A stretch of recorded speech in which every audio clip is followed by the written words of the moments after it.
नमस्कार,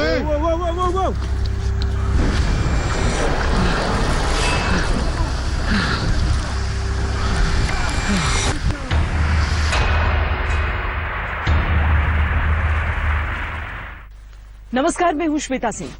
बर्फ की दुनिया कितनी हसीन, कितनी अद्भुत होती है ना, लेकिन आज हम आपको बर्फ की खौफनाक दुनिया में लिए चलेंगे। हाल के कुछ दिनों में आपने इस तरह की खबरें सुनी होंगी कि सैनिक हिमस्खलन में अपनी जान गंवा रहे हैं। दरअसल वो अपने शौक से यहां नहीं आते जैसे कि पर्यटक आते हैं, जो चंद घंटे या चंद दिन यहां पर बिताते हैं, बर्फ में मौज मस्ती करते हैं और फिर अपने घरों को चले जाते हैं। वो यहां पर इसीलिए रहते हैं क्योंकि उनके ऊपर जिम्मेदारी है हिंदुस्तान की सरहदों को सुरक्षित रखना। हम आज उसी अकल्पनीय दुनिया में लिए चलेंगे और आपको दिखाएंगे हमारे बर्फ बहादुरों का एक अद्भुत हौसला। जब बर्फ की आंधियां आती हैं, ये हिमवीर मौत की बर्फ में अपने पैर और मजबूती से गड़ा देते हैं।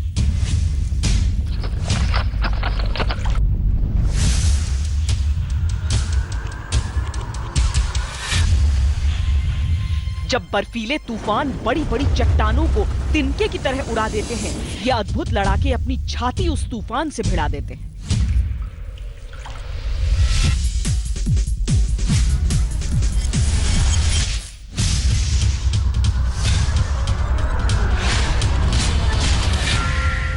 जब मौत तेजी से झपट्टा मारती हुई सामने से दिखती है, ये बर्फ बहादुर अपनी आखिरी सांस उससे निपटने में लगा देते हैं।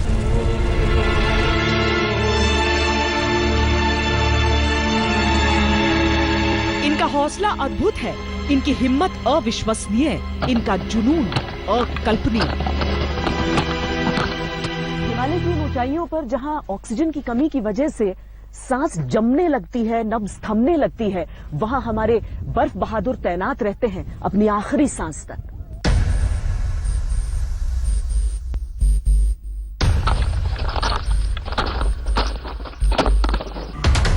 इन्हें मालूम होता है कि जहां ये बैठे हैं वो बर्फ की धरती किसी भी क्षण धसक सकती है।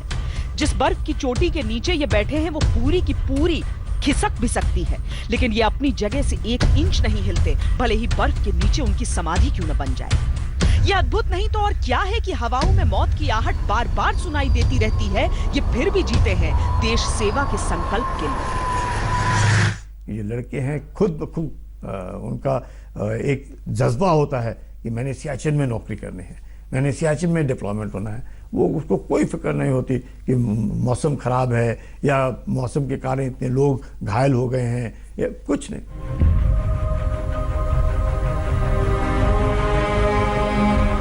जिस मौसम में बर्फ ज्यादा पड़ जाती है, तब परत दर परत जमने से छोटी छोटी चट्टानें भी बड़े पहाड़ों में तब्दील हो जाती हैं और तापमान में जरा से परिवर्तन से मौत का सफेद सैलाब बनकर नीचे की ओर बहने लगती है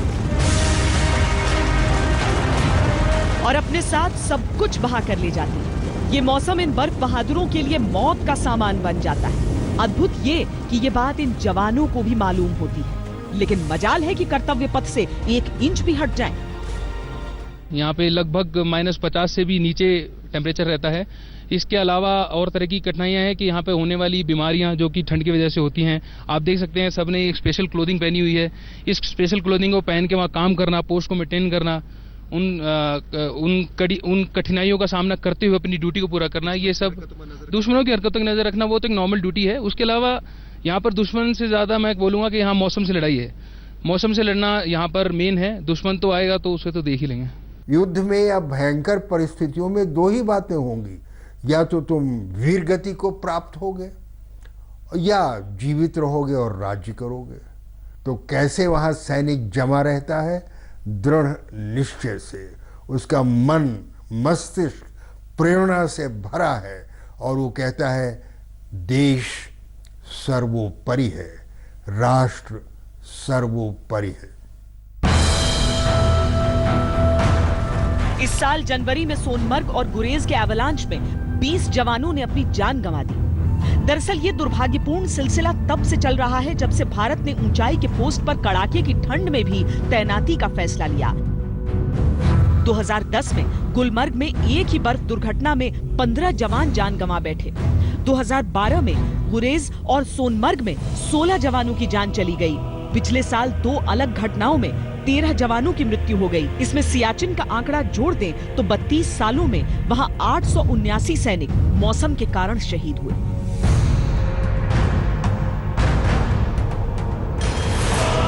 जानते हैं बर्फीली ऊंचाइयों पर यह कितना खौफनाक शब्द है। भारतीय सेना के जो जवान होते हैं उनमें 1-10 दुश्मन पर भारी पड़ता है, लेकिन प्रकृति से संघर्ष का सच कुछ अलग ही है।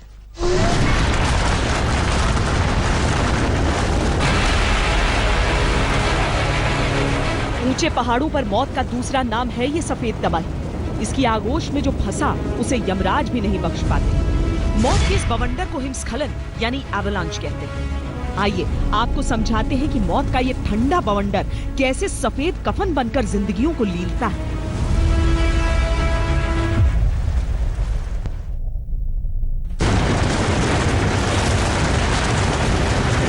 हिमालय के ऊंचे हिस्सों में बर्फीले तूफान आम बात है, लेकिन जब ज्यादा बर्फबारी से पहाड़ों की चोटियों पर बर्फ के विशाल ढेर जमा हो जाते हैं तो बहुत ज्यादा दबाव बढ़ने से परतें नीचे खिसकने लगती हैं। इसी वजह से बर्फ का ढेर तेज बहाव के साथ नीचे की ओर फिसलने लगता है। इस दौरान इनके रास्ते में जो कुछ आता है ये उसे अपनी आगोश में लेते चले जाते हैं। लेकिन हाल ही में कश्मीर के गुरेज सेक्टर में जो एवलांच आया उसके लिए आर्मी चीफ ने पाकिस्तान की ओर से लगातार हो रही गोलाबारी को जिम्मेदार माना, क्योंकि बमबारी से वाइब्रेशन ज्यादा होता है और इससे बर्फ की पकड़ कम होती है।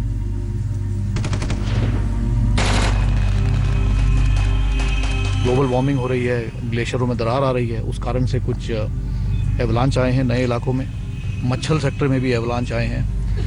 इन इलाकों में जो है हमने कुछ नई पोस्ट इस्टेब्लिश की हैं काउंटर इन्फिल्ट्रेशन के लिए। ये जो पोस्ट इस्टेब्लिश की हैं इनमें कई पोस्ट जो है दुश्मन के इलाकों के बहुत नज़दीक है। जैसे आप जानते हैं पिछले कुछ दिनों में सीज़ फायर का उल्लंघन भी हुआ है, जिसमें कि भारी हथियार भी इस्तेमाल किए गए हैं। तो कई बार क्या होता है, भारी इस्तेमाल जब हथियार इस्तेमाल किए जाते हैं तो उससे भी जो है ज़मीन पर असर पड़ता है, क्योंकि ज़मीन जो है नरम हो जाती है भारी हथियार के जब एक्सप्लोजन होता है। और जब ऐसी नरम ज़मीन के ऊपर जब भारी बर्फ़ पड़ती है और वहाँ पर ढलान होती है तो उस कारण से भी एवलांच आने का खतरा रहता है। नवंबर दिसंबर में जब बाकी इलाके गुलाबी ठंड की चादर ओढ़ने लगते हैं तब ऊंची सर्द पहाड़ियों पर ताजा और तेज बर्फबारी शुरू हो जाती है।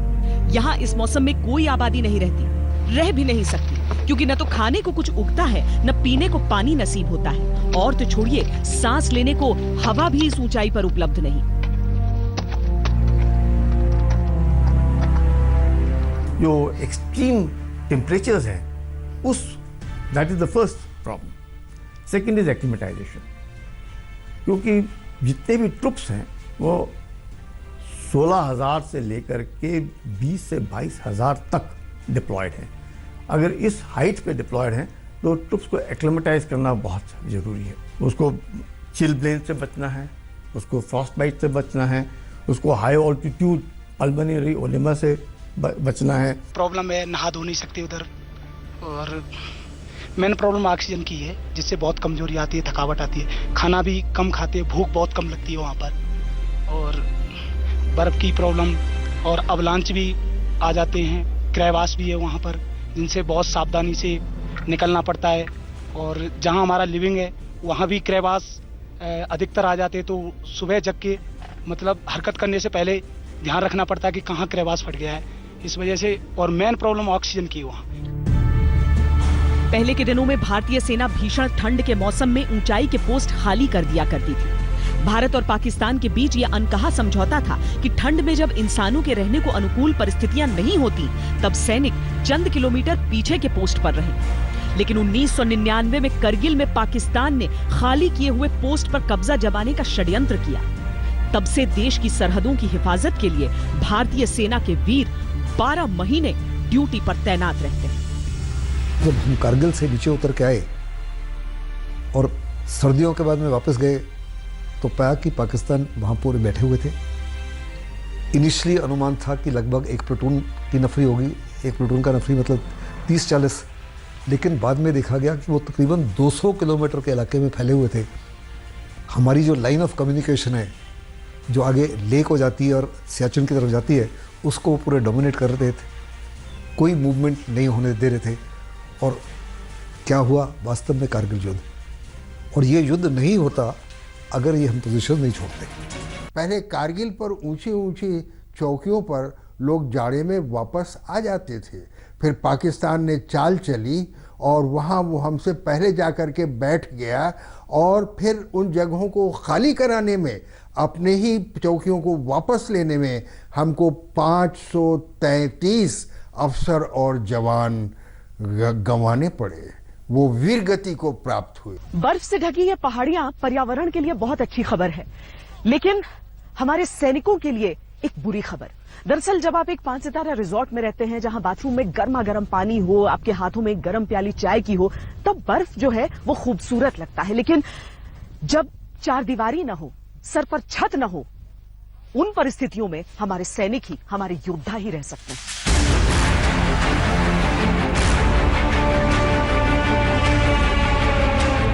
सरहद पर सेनानी मुख्य तौर पर 3 जिम्मेदारियां निभाते हैं: गार्ड ड्यूटी, पेट्रोल ड्यूटी और एम्बुश। बर्फ की परिस्थितियों में इन तीनों ड्यूटी की सख्ती अकल्पनीय है। गार्ड ड्यूटी सबसे आम ड्यूटी, जिसमें सरहद की निगहबानी शामिल है, लेकिन ये आम ड्यूटी भी इतनी खास है कि फिट से फिट व्यक्ति को निभाने में नामुमकिन लगे। देखिए एलओसी पोस्ट पर तैनात जवान की आम दिनचर्या। गुरेज, कुपवाड़ा, करगिल, द्रास, तंगधर जैसे इलाकों में जो भारतीय पोस्ट हैं, उनकी बेस से दूरी किलोमीटर में नहीं मापी जाती, वो घंटों या दिनों में गिनी जाती है। और औसतन ये पोस्ट अपने बेस से 2 या 3 दिन की दूरी पर रहते हैं। लाइन ऑफ कंट्रोल पर सैनिक जिस पोस्ट पर रहते हैं, वो किसी मकान की तरह नहीं होते, बल्कि खुद सैनिकों द्वारा बनाया कच्चा निर्माण होता है। ये पेड़ों से बना हुआ अस्थायी शेल्टर है। छत भी पेड़ की टहनियों से बनाई जाती है, जिस पर कैमोफ्लेज के लिए पत्तियां और घास डाली जाती है। बर्फबारी होने की सूरत में छत गिरने का भी खतरा रहता है। खाने पीने के लिए सैनिक ठंड की शुरुआत में ही राशन ले आते हैं। इसमें चावल, दाल और टिंड फूड होता है। यानी भीषण ठंड में जब इंसानी शरीर को पोषण की जरूरत होती है, ये बेस्वाद और कम पौष्टिक खाना खाकर शारीरिक श्रम करते हैं। इन पोस्ट पर बिजली नहीं आती, लिहाजा हीटर जैसी सुविधा तो सोच से भी परे है। मोबाइल फोन का सिग्नल नहीं होता, लैंडलाइन नहीं होता, सैटेलाइट फोन की सुविधा भी पोस्ट्स पर नहीं होती। घर पर बात करने के लिए बेस कैंप पे लौटने तक इंतजार करना होता है। तबीयत खराब होने की स्थिति में बेसिक दवाइयां होती हैं। कोई सैनिक घायल हो जाए तो हेलीकॉप्टर की सुविधा मिलती है, पर अगर कोई गंभीर बीमारी है तो साथ ही उस सैनिक को स्ट्रेचर पर उठाकर ही उन पहाड़ियों से होते हुए कैंप तक ले जाते हैं, तभी उपचार मिल सकता है। पीने के पानी के लिए सैनिक अपना इंतजाम खुद करते हैं। पोस्ट के नजदीक चंद फीट का इलाका घेर कर उस इलाके पर न तो जानवरों को जाने दिया जाता है और न ही शौच के लिए कोई जाता है। उस हिस्से की बर्फ को काट कर पिघलाया जाता है और फिर उसे उबाला जाता है। उबालने के बाद उसमें क्लोरीन डालकर पीने लायक बनाया जाता है। हालांकि अत्यधिक क्लोरीन से पेट में अल्सर होता है। बर्फ पर पोस्टिंग काटने के बाद कई जवान गंभीर अल्सर से पीड़ित हो जाते हैं। 3 बातों के ऊपर कायम रहती है: नाम, नमक और निशान। इन तीनों की इज्जत के लिए कोई भी बलिदान देने के लिए अफसर और जवान हमेशा तैयार रहते हैं। नाम, अपनी रेजिमेंट का नाम, अपने देश का नाम, अपनी कौम का नाम। नमक, हम अपने देश का, रेजिमेंट का, पलटन का खाते हैं। निशान, जैसे हमारा तिरंगा झंडा है या हमारा रेजिमेंटल फ्लैग है या जो हमारे शोल्डर्स के ऊपर हमारी रेजिमेंट का नाम लिखा होता है, तो ये सब प्रेरणा देते हैं उस जवान को, उस अफसर को इन कठिन टाइम और अवस्थाओं में अपनी सेवा देने का। पोस्ट पर सैनिकों के पास ठंड से बचने के लिए अपने गर्म यूनिफॉर्म का ही सहारा होता है, पर मोटी से मोटी वर्दी -30 पार के तापमान पर बर्फीली हवाओं से 50% ही बचा सकती है। और सैनिकों को हर ड्यूटी खुले में ही निभानी होती है। ये बूट्स जो मैंने पहने हैं, दरअसल ये मिलिट्री स्टाइल बूट्स ही हैं, डीएमएस इन्हें कहा जाता है। और बर्फ वाली जगहों पर ये पूरी तरीके से हमारे सैनिकों को बचाते हैं। एक दौर वो भी था जब हमारे योद्धा जो हैं वो कैनवस के जूते पहनते थे, सूती वर्दी पहनते थे। 1962 के युद्ध की बात हम कर रहे हैं। आज वर्दी तो मिल गई है हमारे सैनिकों को, लेकिन ये तो सहूलियत का सिर्फ एक छोटा सा पहलू भर है।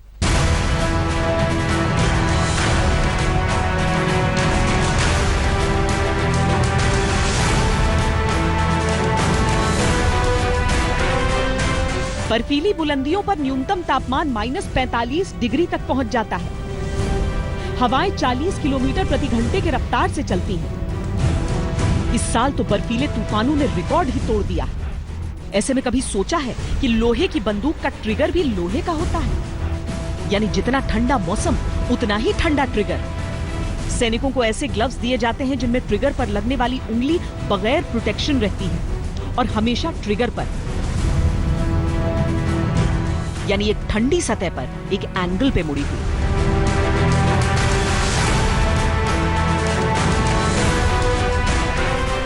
शुरुआत में नमनेस होता है, उसके बाद अगर थोड़ी देर और ज़्यादा रह जाए तो स्किन थोड़ी मोटी जैसे लगने लगती है, फिर इसकी नर्व्स भी इन्वॉल्व हो जाती है और इसके बाद में सूनापन आ जाता है और स्किन में अल्सर्स भी डेवलप हो पाते हैं, ब्लिस्टर हो जाते हैं और बाद में अवस्था गैंग्रीन तक भी पहुंच सकती है। सियाचिन की ठंड तो इतनी अधिक होती है कि अगर उंगली ट्रिगर पर 15 सेकंड लगी रह जाए तो फ्रॉस्ट बाइट और हमेशा के लिए उंगली खो देने का खतरा रहता है। इसीलिए सियाचिन के पोस्ट पर 90 दिन से अधिक की तैनाती नहीं की जाती। बहरहाल लाइन ऑफ कंट्रोल पर भी स्थिति कोई आसान नहीं है, क्योंकि इस ठंड में सैनिक केवल बंदूक लेकर कुछ घंटों के लिए तैनात नहीं होते, बल्कि दिन भर की ड्यूटी करते हैं और जो ही अंधेरा ढलता है उन्हें एम्बुश के लिए निकलना होता है। ये एम्बुश ऐसे हिस्सों पर लगाए जाते हैं जहां से घुसपैठ का खतरा रहता है। एम्बुश जंगलों में या खुले मैदान में गुप्त अंधेरे में लगाया जाता है। न तो कोई बंकर होता है, न सर पर छत। चाहे बारिश हो, तूफान आए या बर्फ पड़े, सैनिक एम्बुश से नहीं हट सकते। वर्दी गर्म तो होती है पर वाटरप्रूफ नहीं, लिहाजा बर्फ पर एम्बुश में लेटे लेटे वर्दी गीली हो जाती है। घुसपैठ की फिराक में आतंकियों के पास भी उतने ही आधुनिक हथियार और उपकरण होते हैं जितना भारतीय सेना के जवानों के पास।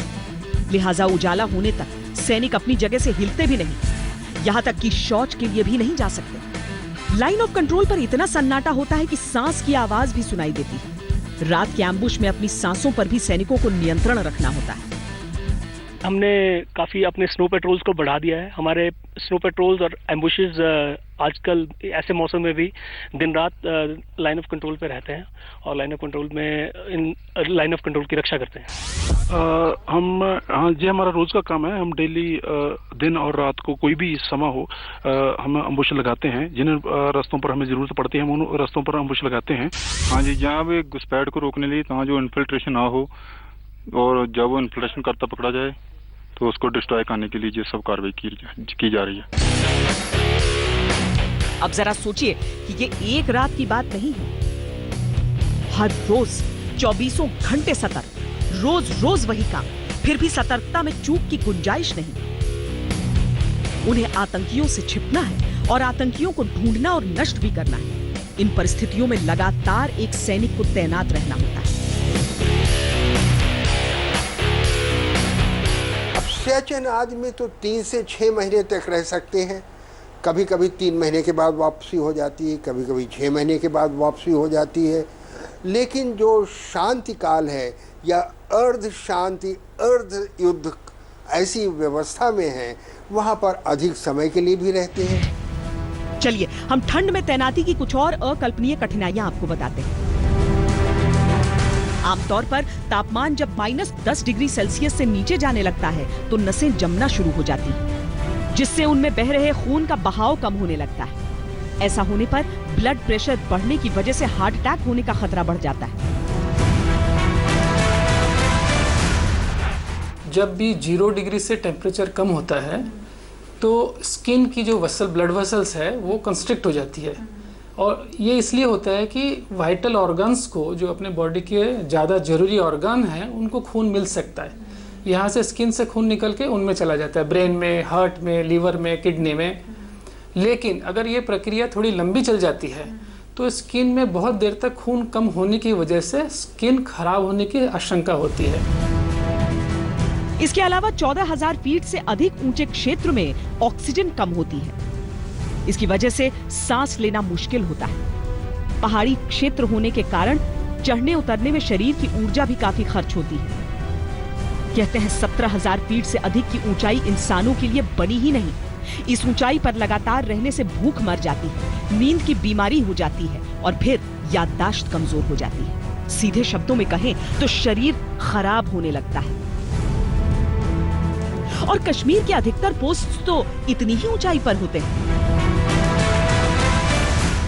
देश प्रेम की भावना सैनिकों को आदि से अंत तक इस प्रकार से उनके मनोबल बढ़ाती है कि तपती गर्मी, ठिठुरन वाली सर्दी या बर्फ, कुछ भी हो, मौसम का प्रभाव सैनिक पर नहीं पड़ता है। सैनिक का प्रभाव मौसम पर पड़ता है और कोई भी मौसम हो, हम अपने कार्य को पूरा करने के लिए सदैव तत्पर रहते हैं। वक्त तो चला एक ब्रेक का। ब्रेक के बाद आपको दिखाएंगे कि एवलांच के बाद जो रेस्क्यू ऑपरेशन होता है वो कितना अविश्वसनीय होता है।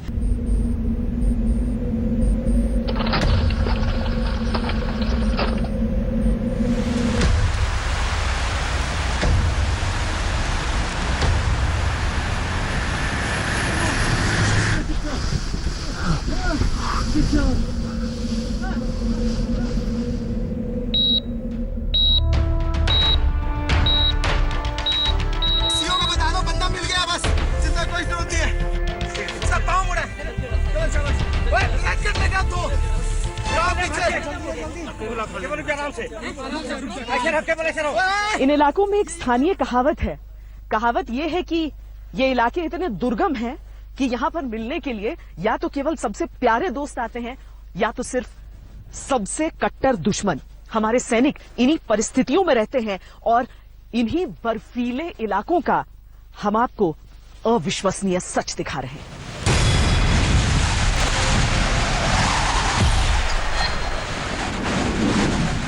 कुछ सेकंड्स के अंदर सारा खेल खत्म हो जाता है।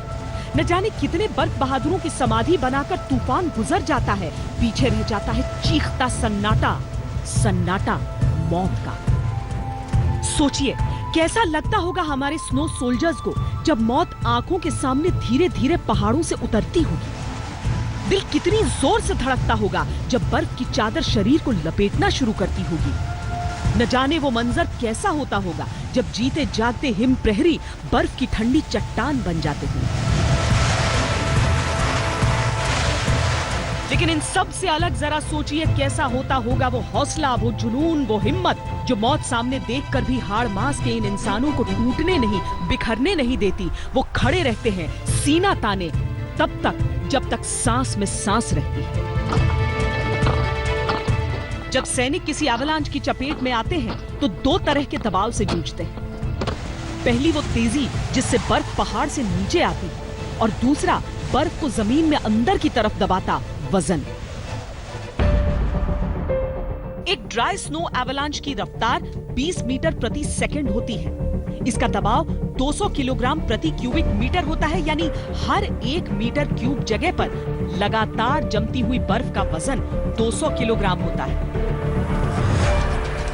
आप सोच सकते हैं ऐसे में कोई इंसान जो बर्फ के नीचे दबा होगा उसका क्या हाल होगा। एक रिसर्च के मुताबिक 1 मिनट तक बगैर ऑक्सीजन के दिमाग की कोशिकाएं नष्ट होना शुरू हो जाती हैं और अगर 5 से 10 मिनट तक ऑक्सीजन न मिले तो ब्रेन पूरी तरह डैमेज हो सकता है। बर्फ में दबे हुए इंसान के सामने सबसे बड़ा चैलेंज होता है सांस लेना।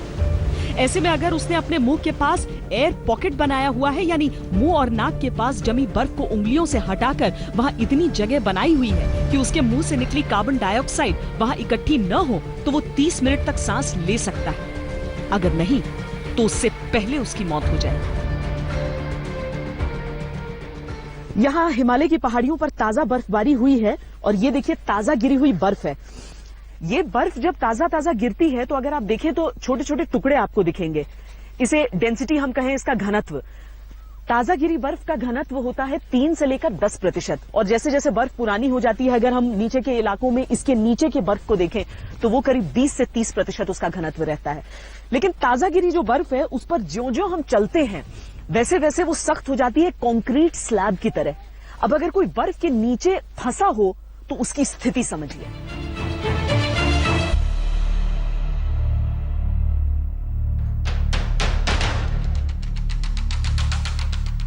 आंकड़े बताते हैं कि एवलांच में फंसे 90% लोगों को जिंदा बचाया जा सकता है अगर उनके पास पहले 5 मिनट में मदद पहुंच सके।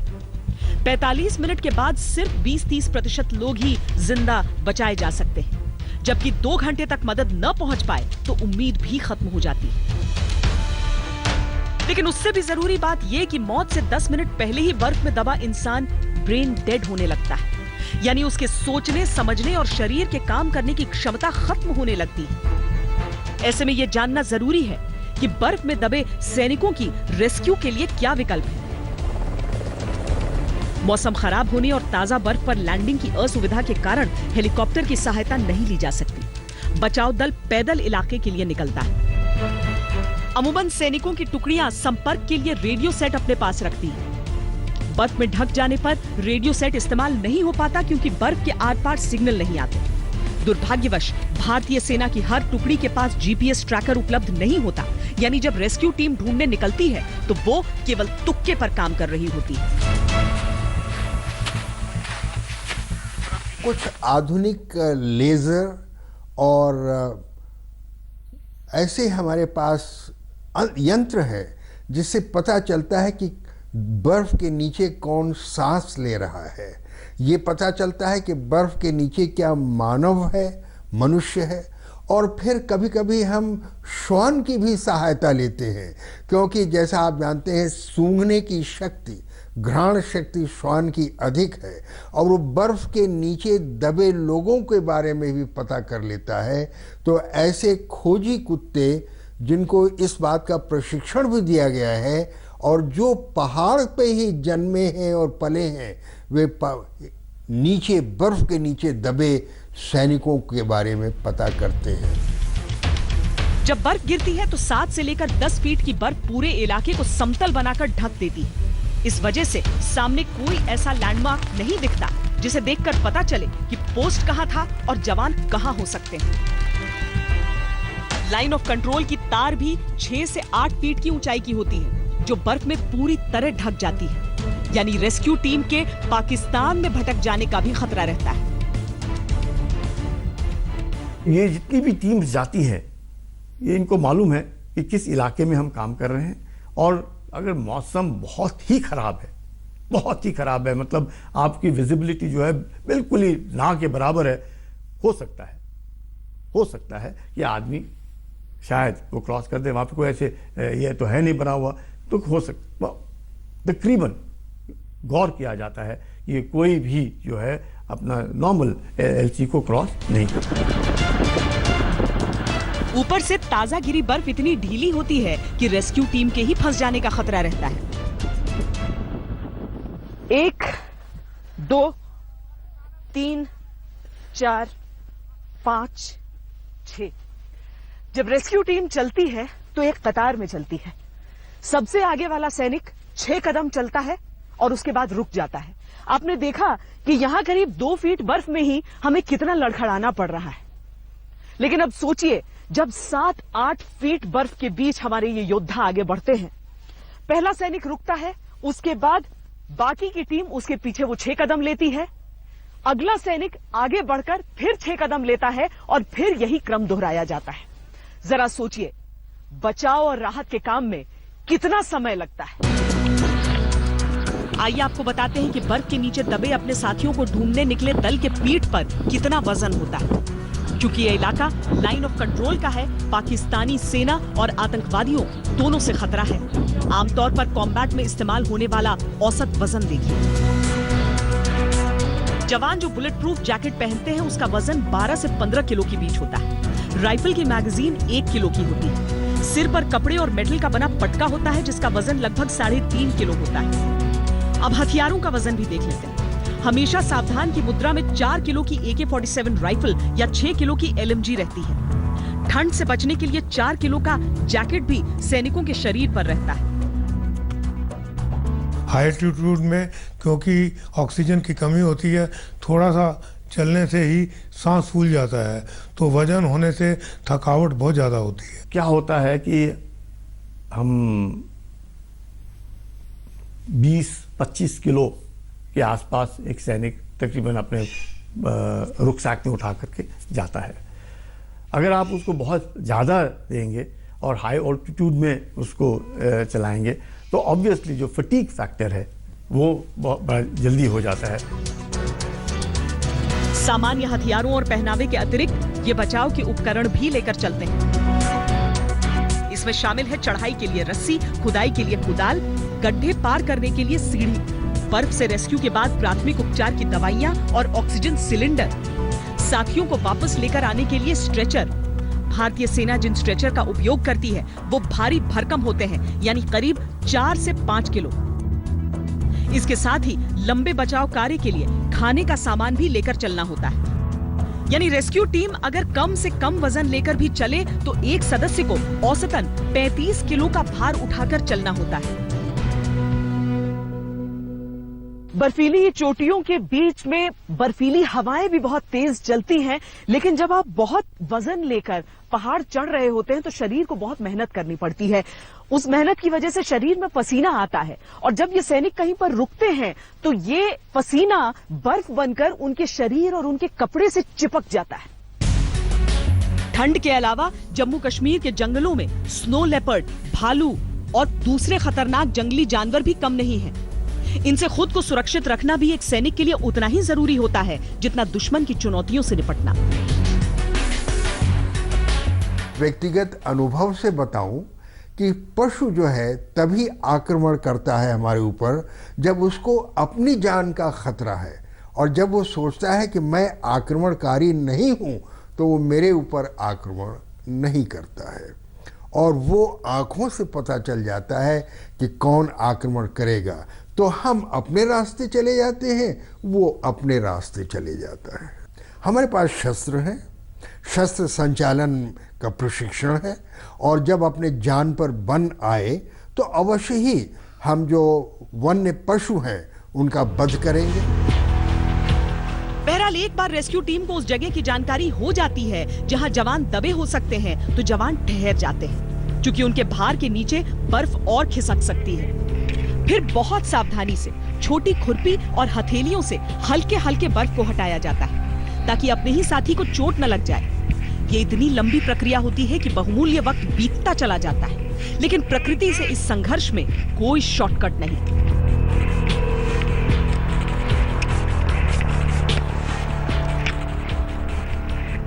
लड़का नीचे है और आप ही उसके ऊपर उसको खोद रहे हैं।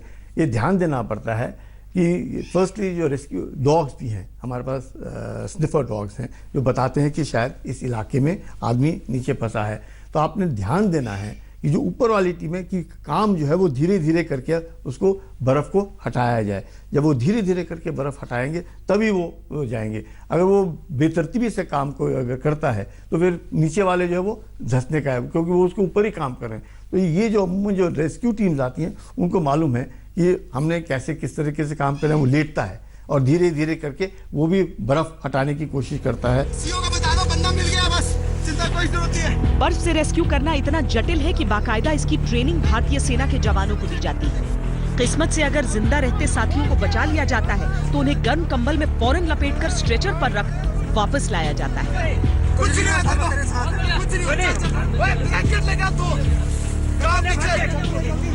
पहले से ही कंधों पर 35 किलो का भार लिए अपने साथियों को वापस लाने का लोहा भारतीय सेना के ही हौसले में हो सकता है। हमारे पास जो सामान है उसमें राशन भी रहता है, एम्यूनिशन भी रहता है, शस्त्र के पुर्जे रहते हैं, संगीन रहती है। तो जब हमारा एक साथी जो अधमरा हो चुका है और उसे हम निकालने में सक्षम हुए हैं तो उसे नीचे पहुंचाना, सुरक्षित पहुंचाना हमारा सैनिक के रूप में धर्म है। बहुत मुश्किल काम है, परंतु एक सैनिक इसी भरोसे से जाता है कि अगर उसको जख्मी हो जाएगा या उसका शहीद हो जाता है तो उसके बॉडी तो उसको उठा कर लाएंगे।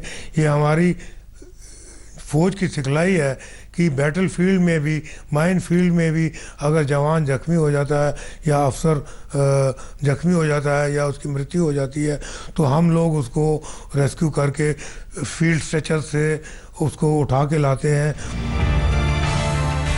दुर्भाग्य ये है कि बर्फ के नीचे दबे होने से ऐसी बीमारियां जकड़ लेती हैं जो जान लेकर ही मानती हैं, लेकिन किसी भी कीमत पर साथियों का साथ न छोड़ना भारतीय सेना की वीर परंपरा का हिस्सा है।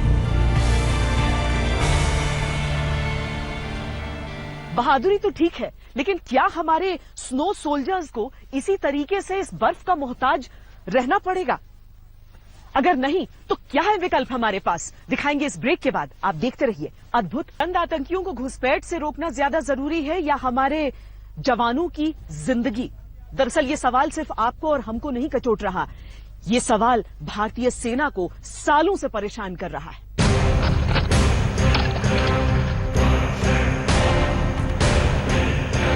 हम सरहद की निगहबानी से हट नहीं सकते और दुश्मन अपनी कुटिल चालों से बाज आ नहीं सकता। नतीजा ये है कि अक्सर बिना एक भी गोली चले, बिना एक भी बम फूटे, सरहद के दोनों तरफ कितने ही जवान बर्फ की कब्रगाह में बेमौत दफन हो जाते हैं।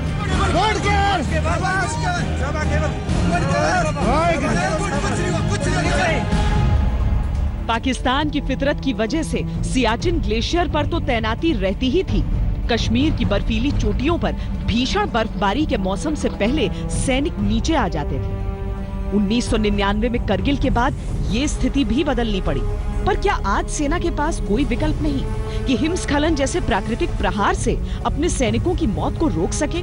दरअसल पिछले 3 महीने से इस पर गंभीर चर्चा चल रही है। कोशिश है कि दुश्मन की निगरानी किसी अत्याधुनिक रेडार या सैटेलाइट सर्वेलेंस के जरिए की जा सके। ड्रोन के जरिए सर्वेलांस पर भी विचार चल रहा है, पर मौसम बिगड़ने पर तकनीकी खामियों का खतरा रहता है और धुंधली तस्वीर की आशंका भी होती है। इसीलिए इस पहलू को भी टटोला जा रहा है कि अगर फिर भी आतंकी घुसपैठ करने में कामयाब हो गए तो उन्हें आगे बढ़ने से पहले मौत के घाट उतार दिया जाए। सर्वेलेंस के लिए मैंने इमीडिएटली एक्चुअली मैंने डायरेक्शन दिया है कि अभी स्नो जिधर है, बिकॉज ग्लोबल वार्मिंग के कारण थोड़ा उसका स्टडी बराबर करो। DRDO को इंस्ट्रक्शन दिए हैं और जहाँ एवेलेंस की चांसेस ज़्यादा बढ़ते हैं वहाँ उस समय टेम्परेरी चौकियाँ दूर से कंट्रोल करनी चाहिए, मतलब जाके आना चाहिए, रहने नहीं चाहिए। जहाँ तक रहे कि आधुनिक यंत्र की बात, तो आधुनिक यंत्र हमें ये तो बता देंगे कि वहाँ शत्रु आने वाला है, लेकिन फिर उसके लिए जो रिएक्शन टाइम है वो इतना नहीं होता कि हम पहुंच जाएं और शत्रु को नेस्त नाबूद कर दें। ट्रुप्स को वहाँ मौजूद रहना निहायत ज़रूरी है। अगर आपको इन्फिल्ट्रेशन रोकना है, अगर आपको इन इलाकों को अपने कब्जे में रखना है, तो नहीं तो कारगिल जैसे समस्या होने का खतरा होता है, क्योंकि जो दुश्मन है वो सीज़फायर वायलेशंस करता है। आज के दौर में मौसम की सटीक भविष्यवाणी संभव है, लेकिन एवलांच की सटीक जगह के बारे में बता पाना दुनिया भर में मुमकिन नहीं। भारत में पूर्वानुमान जारी करने वाली एजेंसी सासे हर बर्फबारी के साथ एवलांच का अलर्ट जारी कर देती है, पर यह इतने बड़े इलाके के लिए होता है कि अगर सभी सैनिक हर पूर्वानुमान के साथ पीछे हट गए तो बड़े पैमाने पर घुसपैठ हो सकती है। इसीलिए वो अपनी जान पर खेल कर भी डटे रहते हैं। अपनी जान की परवाह किए बगैर अपना कर्तव्य निभाते हमारे अद्भुत बर्फ बहादुरों को सलाम।